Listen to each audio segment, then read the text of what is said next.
her team to its first appearance in the NCAA tournament and was named to the ACC's 50th anniversary field hockey team. No big deal. So I'll pass it off to Laura to just introduce herself as well and fill in any of the blanks there. Sure. Thanks, Stacy. Appreciate the opportunity. I pretty much say yes to anything Duke asks me to do. So happy to help out and maybe provide a little insight. I've been at ESPN 18 years in January, which is a little mind-blowing because it's a long time, and I, early in my career, I sort of hopped around a little bit more, every 3 to 4 years, get a little restless and do something new, which I sort of like that, I've always sort of liked change and I'm okay with uncertainty and things like that. But being at ESPN, it's the first place I ever went to where I could see myself for the long haul. And, being a part of the Walt Disney Company is an added bonus, but I just have always loved the ESPN culture and I've always felt super at home here. So I'm sure we'll get to that, Stacy. We can talk about the importance of culture and relationships, particularly when you're looking at job opportunities. But I've had just a really good run at ESPN, and there's incredible disruption happening, and today is particularly a tough day at ESPN because we're going through layoffs, which we don't do very often, and we could talk about that because it's not fun, but it's also a reality of the pandemic, and it's a reality of changing your business model and just the media world we live in. So there's a lot to talk about today, but yeah, 18 years at ESPN. I started in marketing. I then became chief of staff to our president at the time, George Bodenheimer, which was a 4-year stint, which was awesome. And we could talk about that a little bit. Then I took on the opportunity to run espnW and start that from scratch. And I ended up doing that, still do it now, but I did that in a dedicated way for about 6 years, frankly. And then now run marketing again. So I came kind of full circle. I started in marketing as a director and now I'm running the group. So it's been a pretty interesting journey, and all the in-between stages have made me a much better, I think, marketing lead because I just have a different business perspective than most of the people in the group. Absolutely. So that's actually a perfect segue to kind of go into the founding of espnW. Obviously, you were a huge part of that. And in terms of building that brand and that team, what was your vision to kind of bring espnW to life? And how did you know who to sort of bring in and what relationships to leverage? Yeah, it was... It's been an incredible experience, and I've just learned so much from it. It's the idea of being an entrepreneur, starting something inside of a company and bringing that entrepreneurial zeal to an endeavor. I never knew I had that gene. Like I didn't know I was entrepreneurial until I sort of got really excited about the women's opportunity. So coming up with the notion of espnW really just started from being in our marketing department, seeing how we did or did not market to women, seeing how we kind of thought if you asked 10 employees at ESPN, who's our target audience, they would kind of say an older white guy who may or may not paint his face. And, women weren't a part of the equation very much. And it was kind of shocking to me because especially when I joined ESPN, I'm a huge sports fan. And I'm like, I'm a bigger sports fan than my brothers. I knew more about sports, even like data and stats, than my dad. So it's like, it always bothered me that, you'd almost have to prove yourself as a woman that you know enough about sports. The old anecdote about like you go to a bar and you're like, oh my God, that was an amazing catch. And then you start talking about the sport and a guy is like shocked that you know so much. Right. And there was always this barrier of like proving yourself that you're a woman and you do understand sports. So when I joined ESPN, I never had that as an employee. I just fit right in. But I sort of knew we treated fans in a different way and women fans differently. So that was always in the back of my head. Then when I worked for George and in the office of the president, and I was privy to our long range planning and our revenue streams and our growth projections, I'm like, we can't keep growing by doing the same thing and talking to the same people. And so when you think about audience growth and you think about new opportunities, you quickly get to women and you quickly get to youth. And for me, just the women's opportunity was enormous. 50% of the population, 49% of all sports fans are women. It's a huge number. And one of my biggest pet peeves when I was initially pitching the idea and getting my head around it and doing research to basically develop a pitch deck internally was that I would talk to people and they would be like, oh, women in sports, that's a nice niche. And that would drive me nuts because I'm like, it's an enormous niche. It's 159 million sports fans. Like, that's not a niche. So I think too, the more I educated myself on the real landscape and the more I was knowledgeable, the more I was like, also a little defiant that like, hey, this is kind of crazy. Like, people are not recognizing the huge opportunity that women are in sports. So, to make a long story short, because it's a 10-year story, I essentially just put together a lot of data and research and insights that really just pitched the idea that said, ESPN essentially needs to do more against the female audience. And we certainly could do more to promote women's sports, but we really need to focus on women as a huge target audience for us for future growth and diversify our fan base, right? In hindsight, it's like very logical. However, at the time, it was very much an uphill battle. There were definitely times where I was like, this was kind of a bad career decision. like running this nascent business, I was like, oh, I was so resolute and I was so sure we were going to succeed, but there were definitely days where I was like, I made a bad career choice. But again, you have to weather certain storms. You have to be resolute. And ultimately, we pitched it in to the right executives and the right folks that whenever things got really bad or I felt like people weren't listening, I had senior executives to turn to for guidance. And I just kept plowing ahead. So when you say, how did I build the team? When the notion of espnW was originally greenlit, HR and executives turned to me and said, how many people do you need? And I was like, I need 12. And they gave me 5. So I should have known right then that it wasn't going to be easy. But knowing I had 5, I'm like, I'm going to do it anyway. And that was sort of the moment where I was like, this could be a bad career decision. But I had 5 heads and I just but I had people interested. I literally had women knocking on my door saying, I hear what you're doing. I'd like to work on this. So I sort of built a team around the most resilient, versatile, energized, creative people I could find. And one was a salesperson who sold the heck out of the idea and got Gatorade, Nike, and P&G to be founding partners. Like, no joke. Like, she just literally sold the idea of it. And a woman from digital and social media to basically create a social feed before we even had any other products. And just, again, found the most hungry, interesting people who would basically take on any task. And slowly, we had 5 people, then we had 10 people, then, now it's totally immersed into the fabric of the company. And people take pride in working on espnW, and people take pride in doing something new and speaking to an audience that probably has been underserved for a very long time.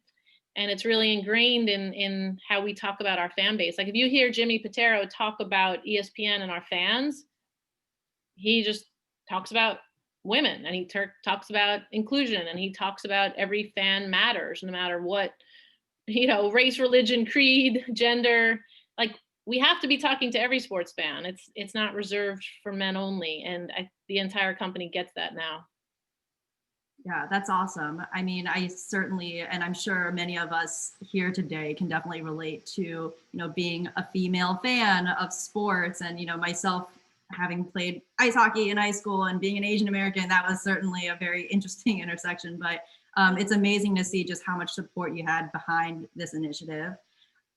When you started building the espnW brand, did you always know that you wanted it to sort of have this separate identity from ESPN, or did you want it to be more of like a sub brand? How did you approach how to form that identity? Yeah, I definitely wanted to have a distinct identity.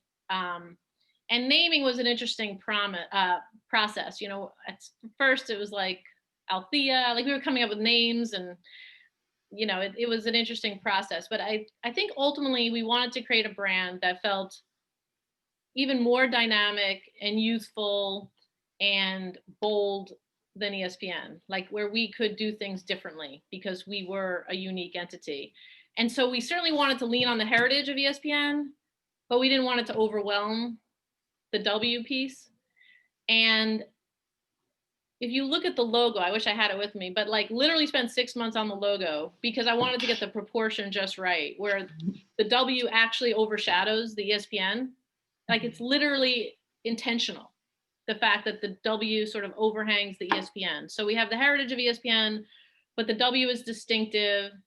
And even the period at the end of the logo, just taking it to that level of detail, was meant to make it seem like more of a statement.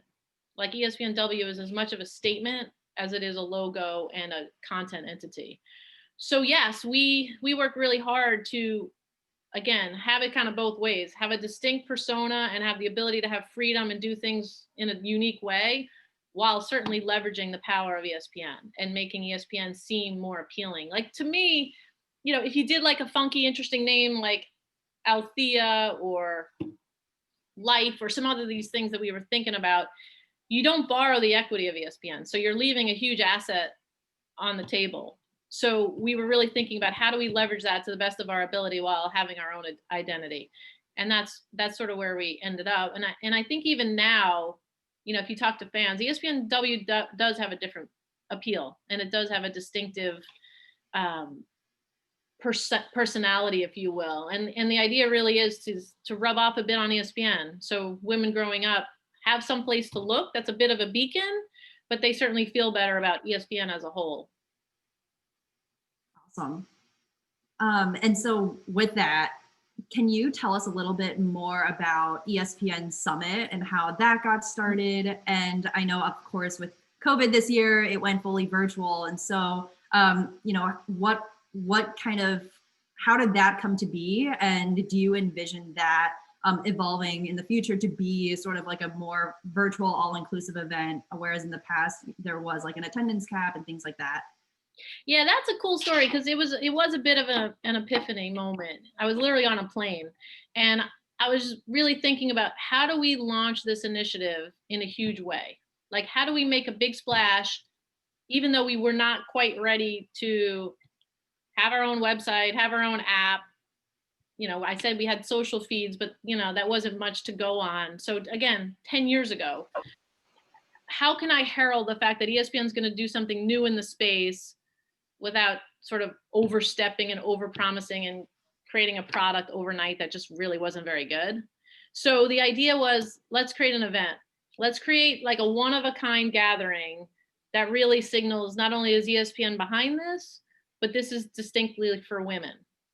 So essentially it was our launch event, essentially the first ESPNW Summit, which we called the ESPNW Retreat, which I actually like better, but I was forced to be a little bit more corporate and make it feel a little bit less like a boondoggle. So I changed it to Summit, but I might change it back someday.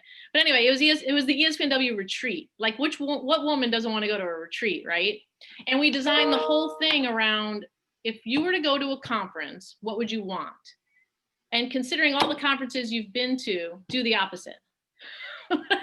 Like make sure the food is good and healthy. Let people get up and walk around and actually work out. Make sure the content is actually super engaging and interesting and not, you know, paid speakers who may or may not mail it in once in a while, or you've heard their message before. Make it much more intimate where, you know, it wasn't a cast of thousands, but it was sort of handpicked attendees.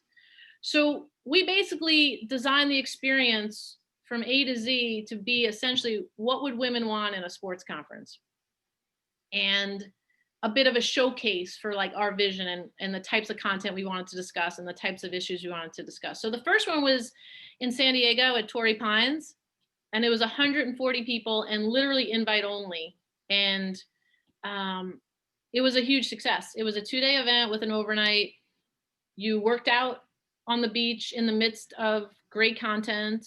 You had meals with incredible people. You know, Billie Jean King was there, Julie Foudy was there, just Jessica Mendoza. I mean, like we just had an incredible cast of characters former Olympians, world-class athletes, and we're all in this room together, and the energy was palpable. And so by the end of day 2, I literally had ESPN executives, senior executives come up to me and say, "You're going to do this again, right? We're going to do this every year?" And I was like, "Yeah, sure." So it was one of those things. It was a big splashy way to herald an idea and a vision. And then it's really just taken on a life of its own, because essentially we were filling a void. Like I always said, there's conferences in the sports world for everything under the sun, from facilities to tickets to concessions. And there was never a conference just for women. So this was filling a void. And there are senior women all around the sports world who have never been to a gathering like this. So senior women at Fox and senior women at NBC and all across the landscape were just sort of psyched to meet each other and gather and build our own network. And so, yeah, from then on, we've just gotten more and more ambitious, and we typically change the location every 3 years. It's always a beautiful location just because it transports you and takes you away, and people aren't compelled to look at their cell phone and, you know, be engaged with work while they're with us. And it served us really well, because to this day, it's still the best showcase for what we mean by espnW and the brand experience we want to provide to women. And the ideas that are generated from the summit have just been really breakthrough in terms of getting women to work together across the sports world. Awesome. Yeah. Plus, Thank you so much. it now makes money. So it's also like a product, like it's literally profitable. And I think that, to me, it's like a microcosm of espnW. Like I could only have kept the summit alive if I kept showing revenue growth, and it wasn't just a nice to have, and it wasn't just this sunk cost. Because by the way I was able to fund it, we were able to fund it in year 1, was I literally had a marketing budget, but like I said, no product. So I basically put the entire marketing budget towards creating the best possible conference.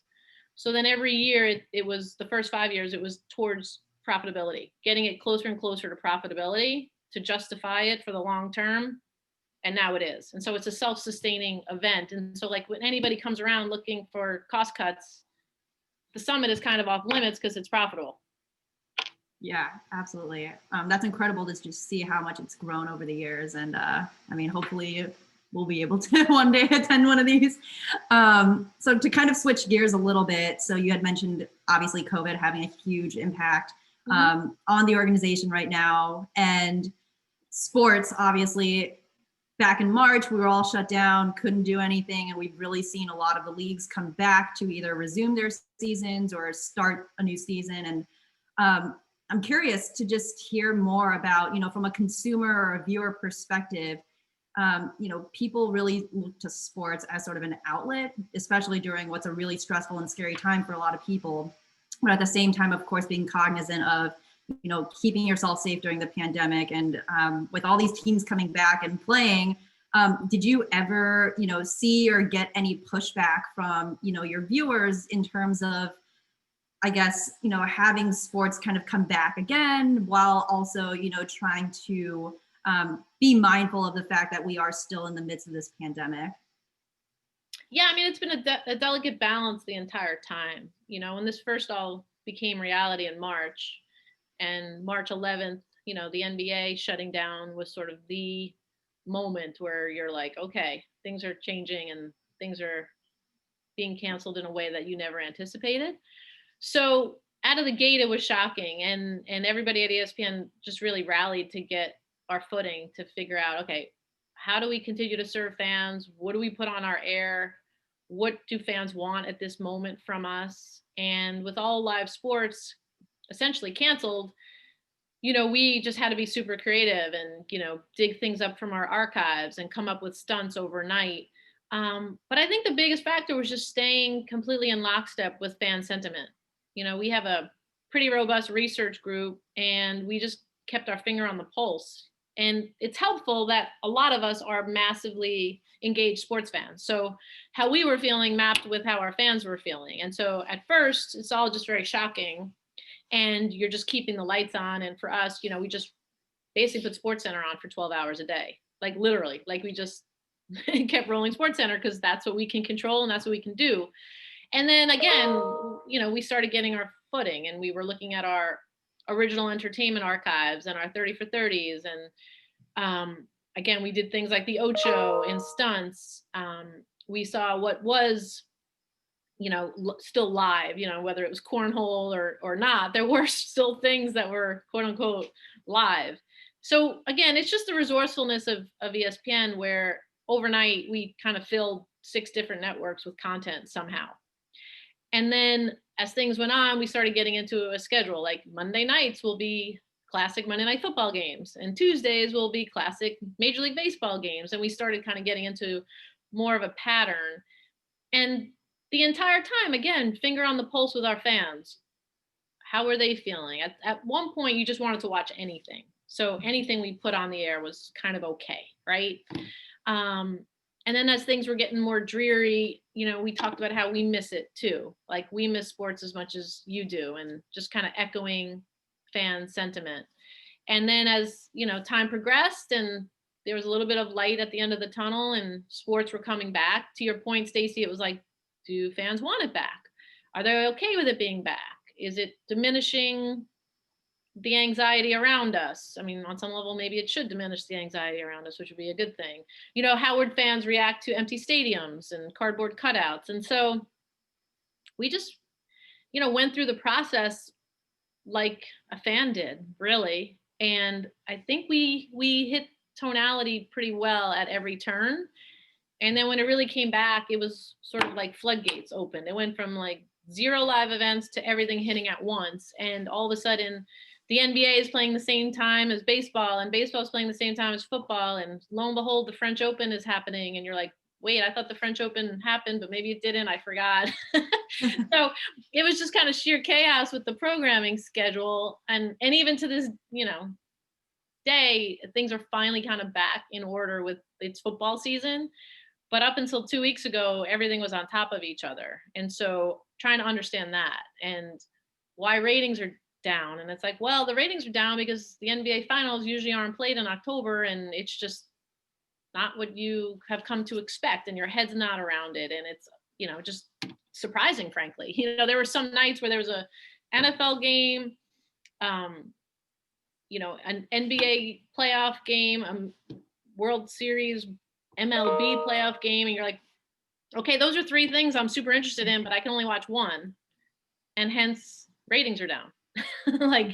So especially year over year, comparing NBA finals year over year, it's kind of silly. So it's been a journey. And then I think it just comes full circle to the people you surround yourself with and the type of teammates you have, and do they rally in the most difficult of times? And luckily we did. And luckily the marketing department is populated with incredible people like that. Yeah, that's amazing. I certainly can relate to, it is very interesting to see sports back in action, but I think so far it seems like people have been responding pretty well. Even if there are cutout fans or fake, boos or noises in the crowd. So kind of, in line with that, thinking about viewership. So obviously ESPN has entered that streaming space with ESPN Plus. And there are just a whole slew of other competitors in that space really trying to, gain share and really come out with a lot of that live TV content as well. Yeah. So in terms of, I guess, from a marketing perspective, like how do you, as ESPN try to differentiate itself, or how do you guys stay relevant in terms of really being that leader in terms of live TV content, especially for sports? Well, we're lucky enough that we have the best portfolio. So, we're pretty confident in the live sports portfolio that we've assembled. We're not a one-trick pony. It's not like we just have, March Madness, or we just have, the NBA. Like, we pretty much have every sport. And so for us, it's more of a discussion of, at this point, what goes direct to consumer and what stays on traditional linear television. And that equation and that calculus for us is paramount. We have an incredible, array of content and relationships and league partnerships. And if anything, I think we're probably just going to get even more aggressive with acquiring what we need to acquire. So I think what differentiates us from most any other player is just the quality of our events and the quality of our relationships and the quality of our programming. I mean, I think it was Mindy Kaling halfway through the lockdown posted a graphic that said, I finished Netflix. So like I don't know if we'll ever have that problem, because ideally when we're ready to go fully direct to consumer, we're going to have live events that are live and in real time and keep you tuned in and don't get stale and don't get old. So we like our hand. It's a tough transitional period, moving from, like I said, one business model to another.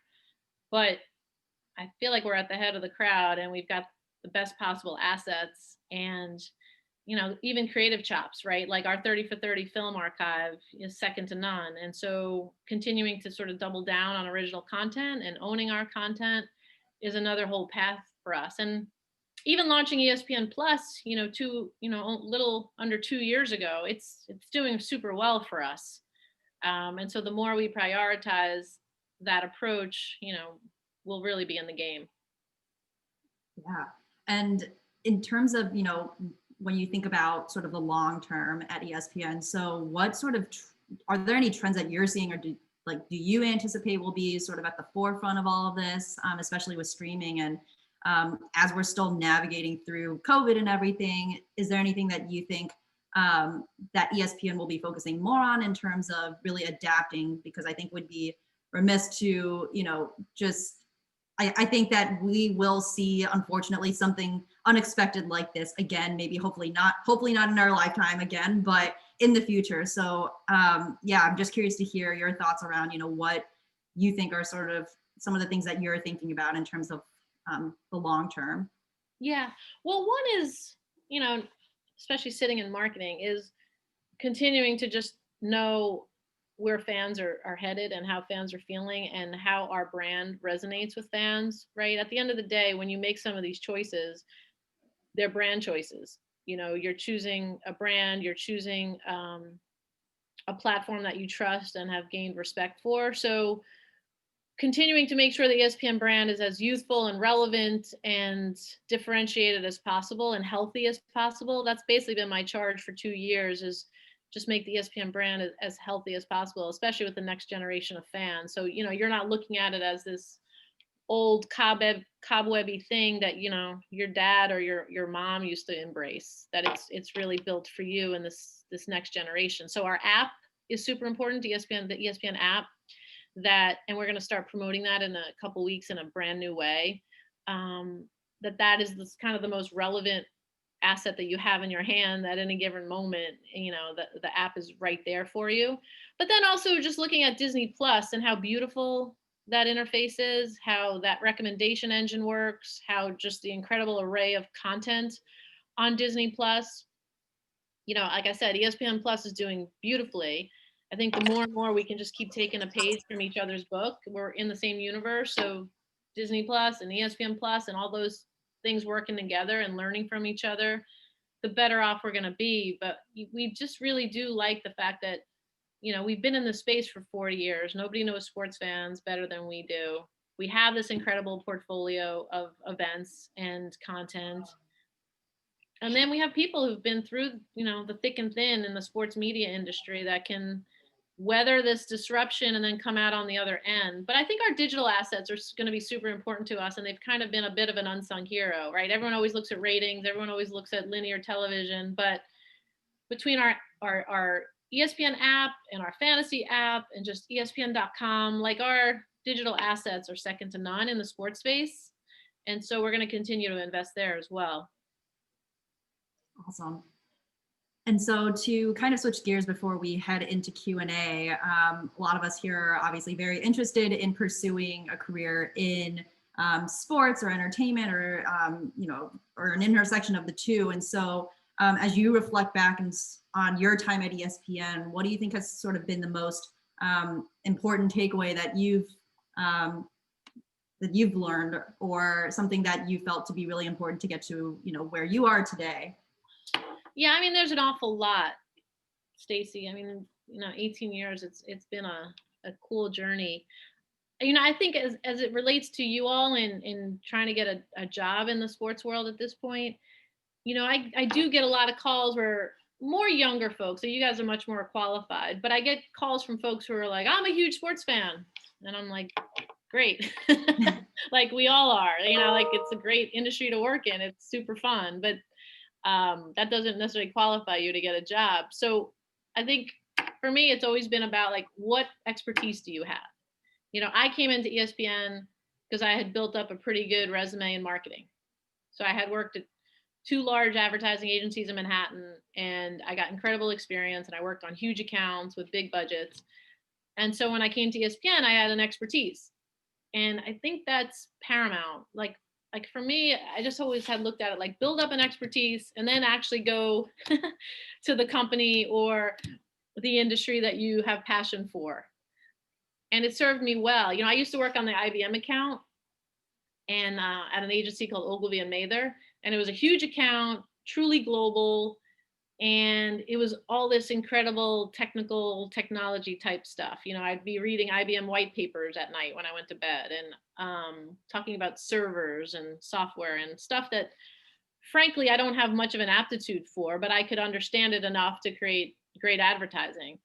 But I remember when I was talking to the folks at ESPN, it's like, oh my God, like if I have to read the sports pages instead, I do anyway. So instead of, I traded an IBM white paper in for the back page of the New York Post, for lack of a better example. So I just had built up that credibility, I guess, and that some semblance of expertise that when I came to ESPN, then it was awesome because the subject matter was what I liked and I was good at, and I knew since I was a baby.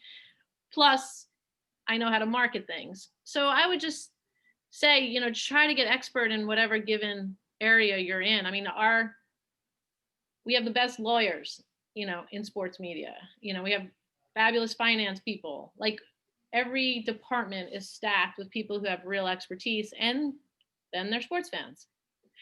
So that's one. I think the other thing is, it's going to sound cliche, but when you think of where you want to work and where you want to build a career as opposed to just getting a job, it really is about the culture and it really is about the people.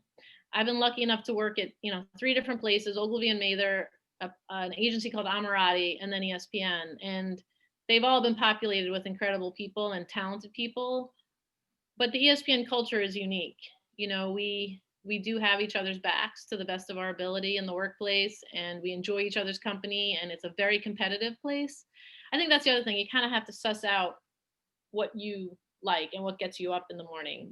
For me, having an athletic background, I like competing and I like competition, and I like sort of the black and white nature of sports where you put in the hard work and you practice more than the next guy, and you start and maybe you score a goal and maybe you win. And ESPN is the closest I've found to that, where it feels competitive.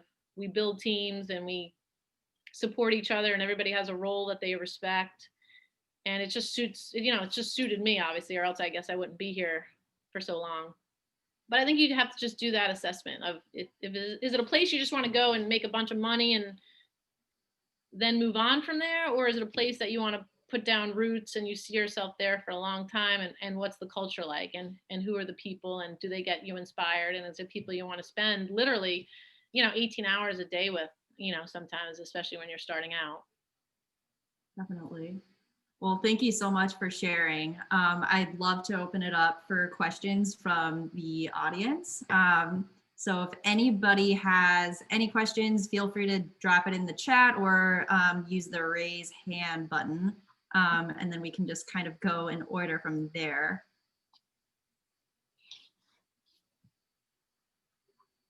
So just make sure I'm not missing anything. Okay, awesome. Morgan, do you want to come off mute? Sure. So first, thank you, Laura, for coming and talking today. I had a question. You referred to the optics of viewership when things were restarting in terms of how would people react to cardboard cutouts and all of that. I was wondering if you could give any insight into ESPN's relationship with NBA or MLB or anything like that. do you collaborate with them in terms of if fans are allowed, or is that their decision? Oh, that type of thing is really their decision. And again, some of this is even out of league hands, right? Like if you're in the state of New York and they're saying no fans in stadiums, there's not much the New York Giants can do about that. So that is more of a league and a kind of a state and local government decision.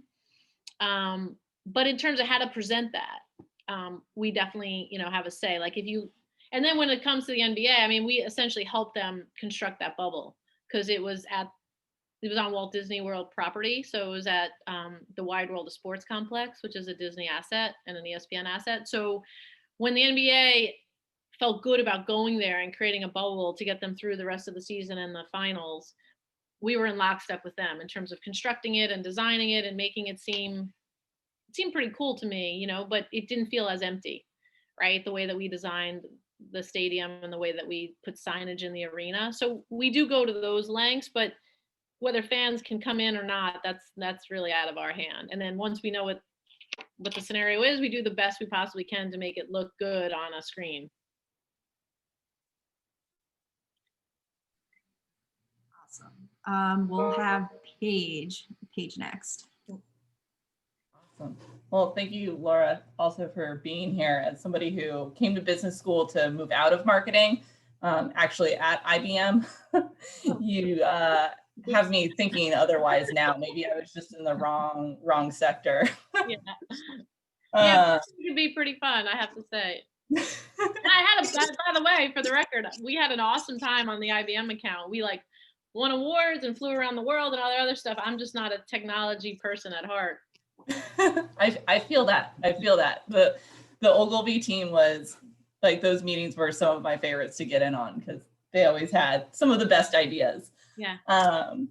Well, so on a different note, earlier this week, a group of us found ourselves decompressing from the election results rolling in, and we found ourselves on ESPN, on one of the ESPN channels, watching the international championships of pogo, and they had ESPN advertising all over the place, at the location. And I was curious about how ESPN justifies some of these very niche, very small athletic events to sponsor.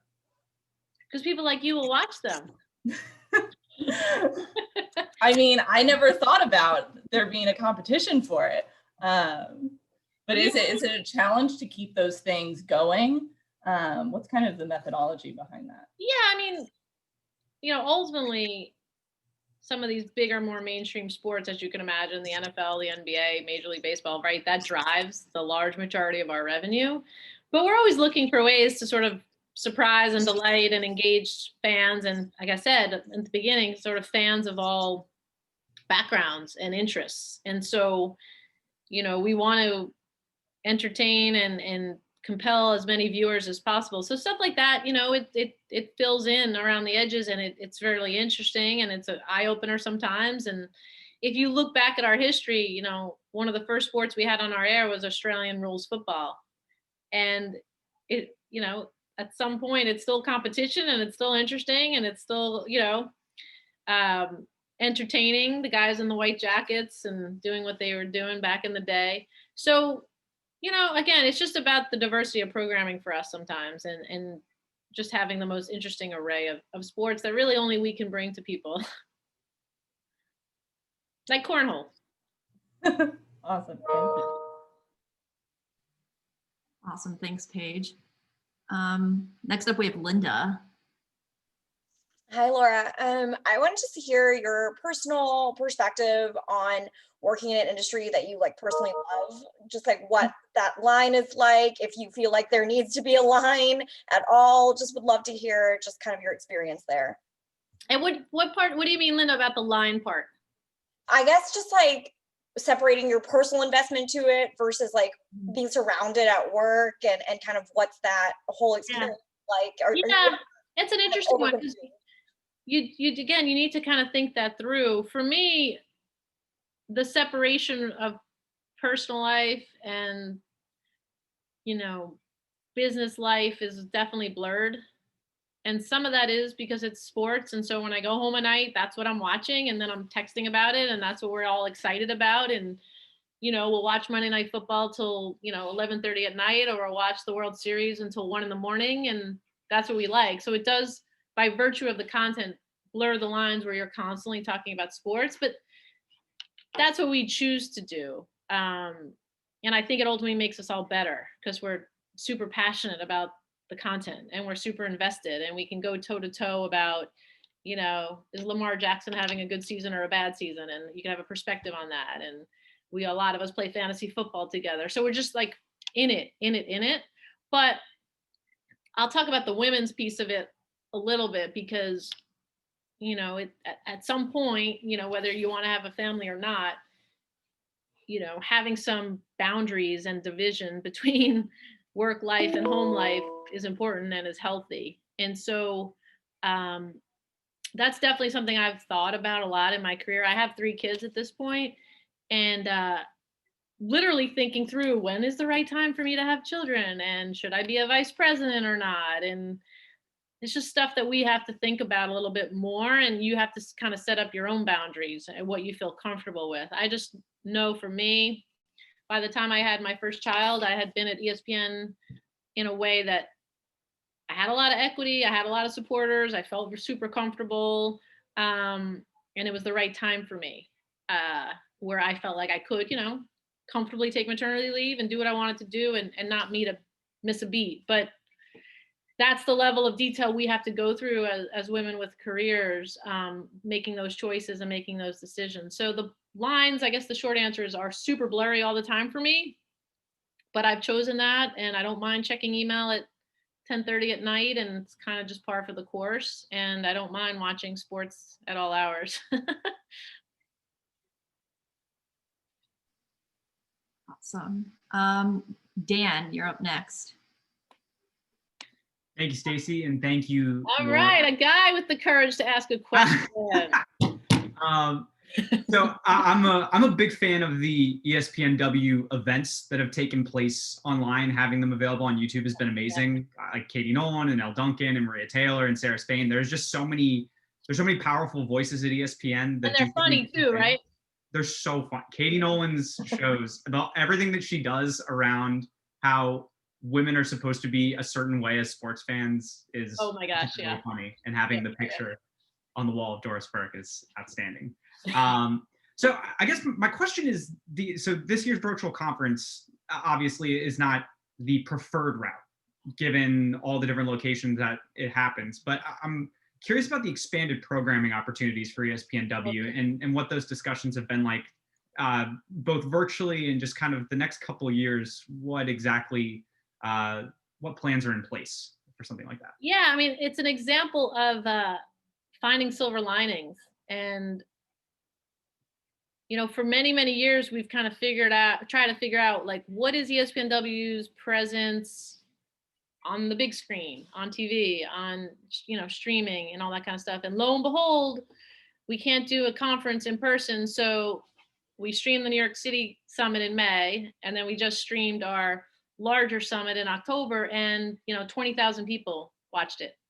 So it's been an eye opener because, as much as we love our gatherings, and like I said, there's an intimacy and an energy that you don't feel anywhere else, but ultimately it's still reaching only 450 people in that type of way. So if we can, Dan, have the best of both worlds moving forward, where we have that type of intimate gathering, but we're able to stream it and reach, 20, 50,000 people, maybe more, I think that's ultimately where we want to head.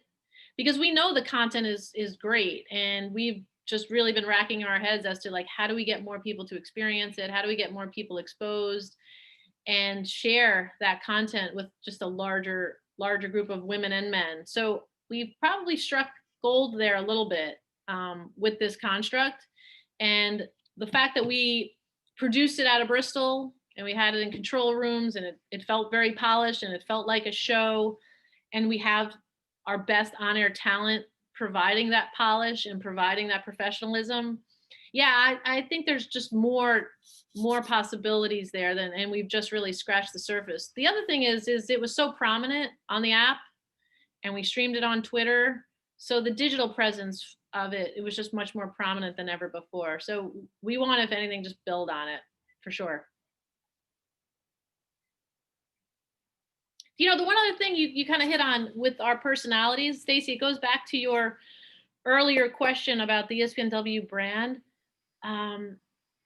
We've intentionally forged relationships with women who have that type of personality and intelligence where they can talk about tough issues and they can talk about pay equity and they could talk about harassment in the workplace, but do it in a way that men will receive it, if that's any way of putting it. You know, there's a certain type of espnW woman who can handle, you know, tough topics and engage in difficult discussions that get more people to listen. And we've never been a preachy brand intentionally.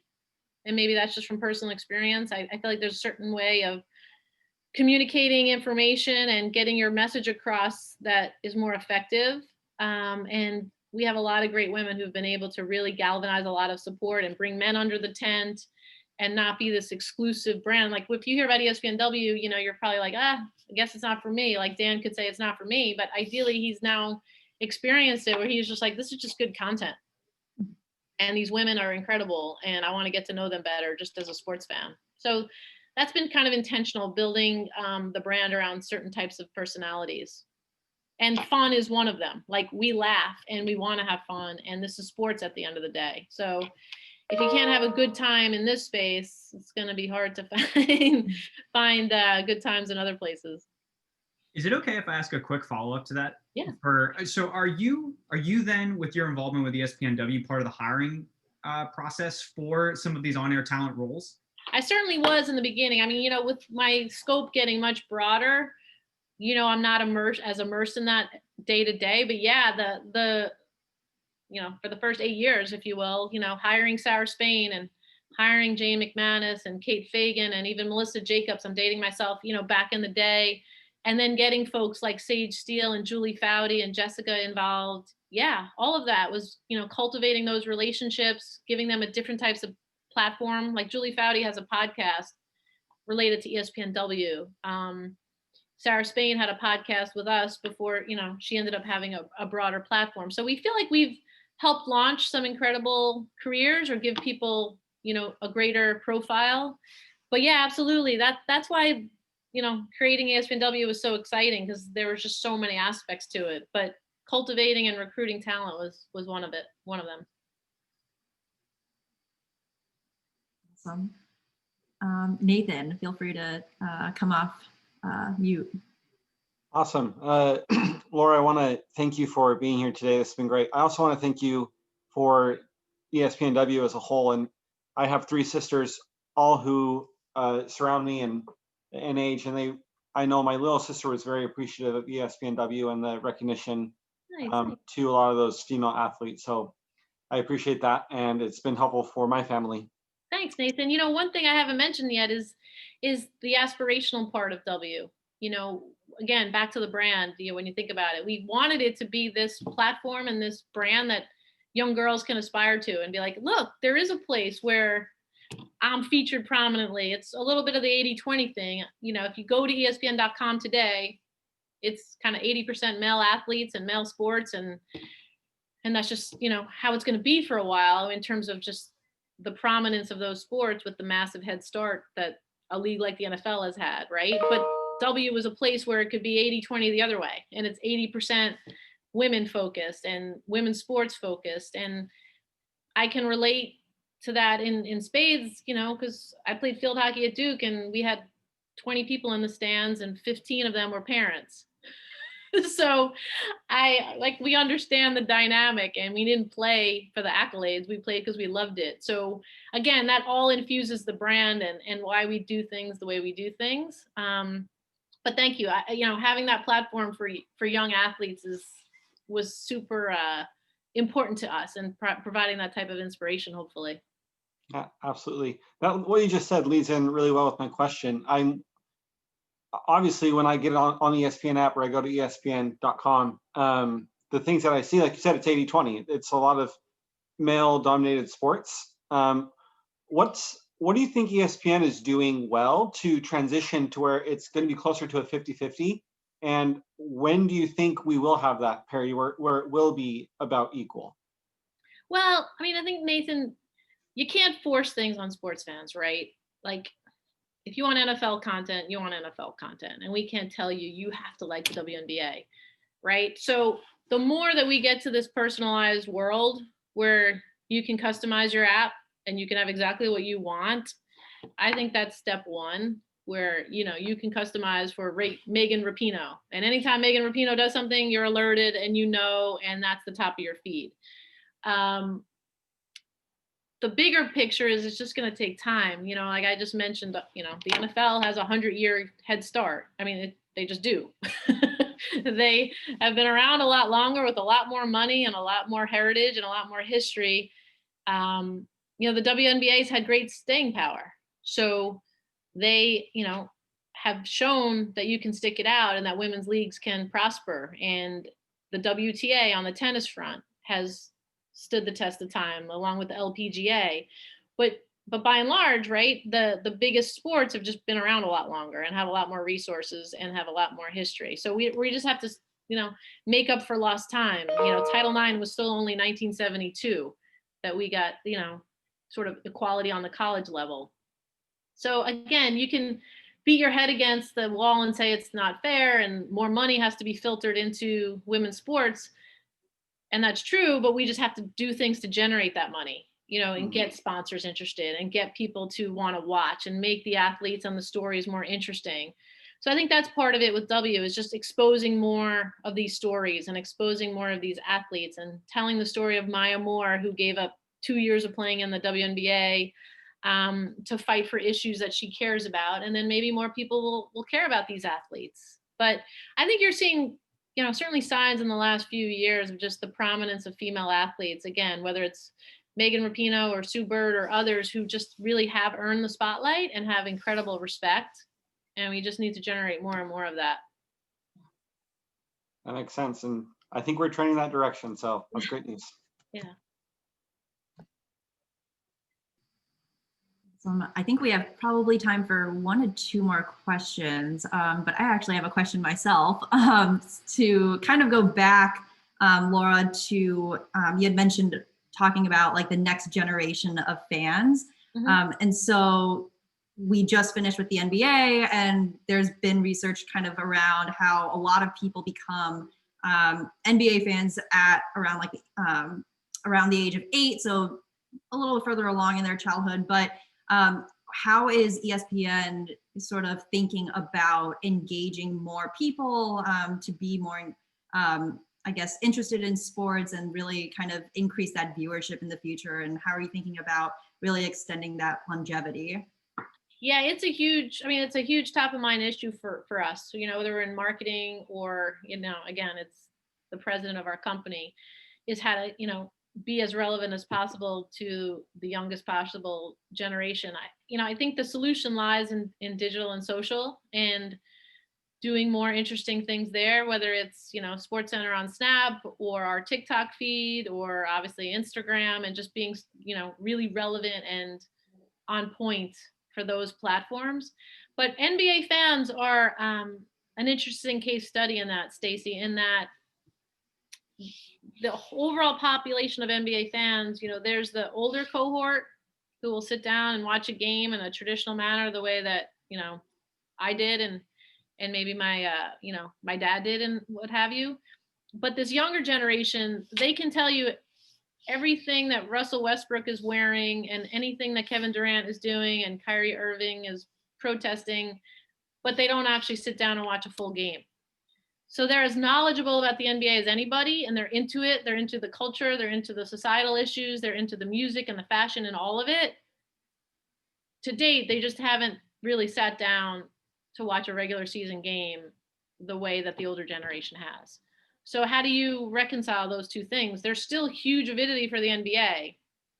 It's just showing up in different ways, and it's not showing up in full game usage. So, you know, when we talk about disruption in media, I think that's it, because you can get frustrated like, oh, NBA viewership, it's really challenged. but passion for the NBA isn't, and avidity for the NBA isn't. It's just taking different forms. And so how do we adapt? How do we value that? How do we engage with that audience differently and not kind of just, again, Nathan, like you can't force somebody to sit down and watch a full game. So how do you engage them otherwise? And again, I think the solution lies in streaming and digital and social and adapting to that. Definitely.